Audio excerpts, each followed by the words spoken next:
Tout un symbole.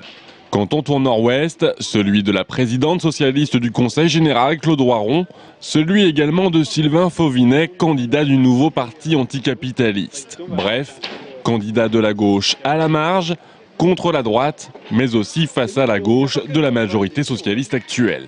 Évidemment qu'on ne va pas prendre la présidence du Conseil général, mais en tout cas, c'est un vote qui peut permettre de poser pour bien montrer qu'il faut orienter les choses autrement, qu'il faut s'occuper de ce qu'est le quotidien de chacun, qu'il est possible, eh bien oui, d'avoir, plutôt que de financer des entreprises comme Ryanair, à qui on va donner 800 000 euros sur les années à venir, il est possible d'orienter ces budgets pour faire vivre mieux les populations. Tout un symbole. Canton Toureste, sa passerelle reliant le quartier Velpeau à celui du Sanitas et sa montée impossible.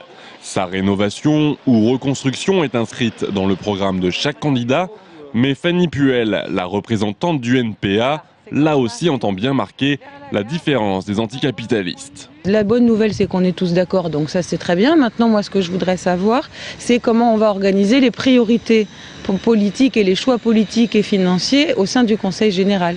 C'est-à-dire, est-ce qu'on va commencer par subventionner les entreprises, d'autant plus celles qui licencient, qui font des profits, ou est-ce qu'on va commencer en priorité à essayer de tisser des liens dans les quartiers? Tout un symbole. Avec la candidature de Dominique Boutin sur Neuville-le-Roi, ils sont seulement 3 représentants du NPA et des alternatifs à représenter cette gauche antilibérale dans le département. 3 sur 19 cantons renouvelables. Coupés de toutes les autres forces politiques, y compris les plus proches de ces idées, à savoir le Front de gauche. Bref, une autre gauche bien isolée et minoritaire, mais qui, tel David, croit en ses chances contre Goliath.